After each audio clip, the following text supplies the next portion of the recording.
Oh, say does that star-spangled banner yet wave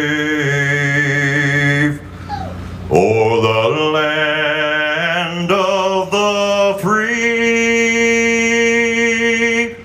and the home of the brave.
The National Park Service's mission is to not necessarily tell people, okay, here is what you need to know about American history and this is what was important.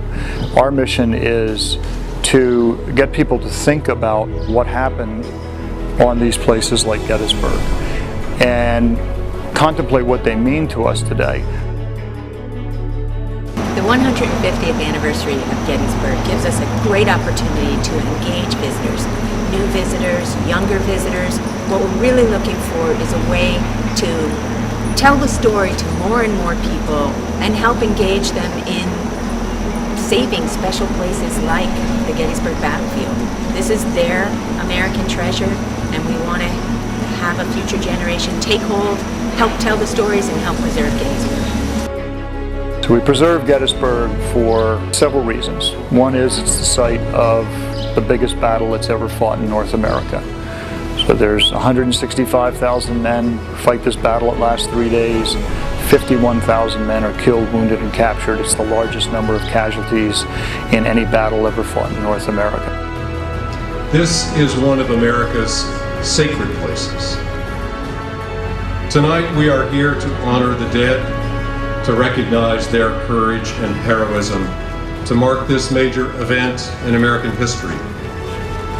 But I would suggest that we are here also to reaffirm the principles that demanded such terrible sacrifice in the summer of 1863. No event and no president holds greater meaning for our country than the Battle of Gettysburg and Abraham Lincoln. The war transforms America, literally like no other event has ever done in our history. The Civil War transforms who we are, determines the course we're going to follow. Gettysburg is one of the touchstones of the American experience. The Civil War was not just a particular story of a particular event, it was a larger story. Gettysburg fits into the context of the entire Civil War, and as such fits into the entire context of the history of America.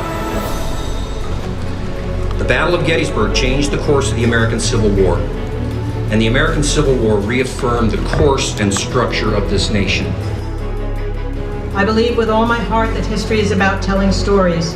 By studying the lives of others, we hope that we, the living, can learn from their struggles and their triumphs.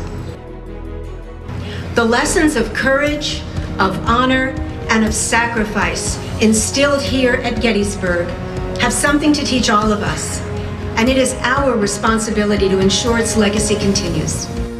I'm not just here as an employee, but I'm here also as somewhat of a protector of the story of the Battle of Gettysburg and the story of the men who fought here and the women who were involved as nurses and aides and comforters. Our programs are not a celebration, but rather a thoughtful commemoration of the people who were caught up in this profoundly significant battle. The thing that engages me the most is who were the people who lived the event? What are the stories that they tell us? What can we learn from the people who lived it? If you take a photo out to that place, especially a 3D photo, I strongly feel that what's going on there is a four-dimensional experience.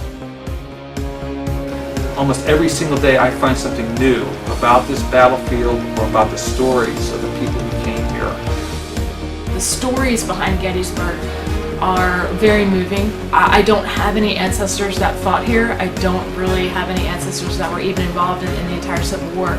And yet still something speaks to me. Everybody should have a connection to the Civil War, whether it's an ancestor, or it's just an interesting story, or it's Sally the dog, the mascot for the 11th Pennsylvania. There's something that can connect everyone. If you're connected to the Civil War, you are connected to all of American history. The entire sweep of the American narrative is encompassed in our national parks. The national parks hold the places that are sacred to us as a people because they represent not only where we have been, but who we are and who we aspire to be. As I always tell our new seasonals when they come in here, your job, unlike if you were at Yellowstone or Grand Teton or Grand Canyon, when a visitor goes there, they can see immediately why we're preserving the place. I mean, it's magnificent. The people who made the history here are all gone. You're the voice. You're the voice of them. So you not only have to be a good interpreter, you've got to be a good historian, because you're telling their story, and all they're asking you to do is to tell it fairly. My name is Bob Kirby. I'm Superintendent of Gettysburg National Military Park and Eisenhower National Historic Site. I want to thank all the people who've helped make this a huge success. And then I want to thank the visitors who came and enjoyed and participated in all of our programs. We did that for the American people. We did that for you. And we thank you from the bottom of our heart for a wonderful 9-day event.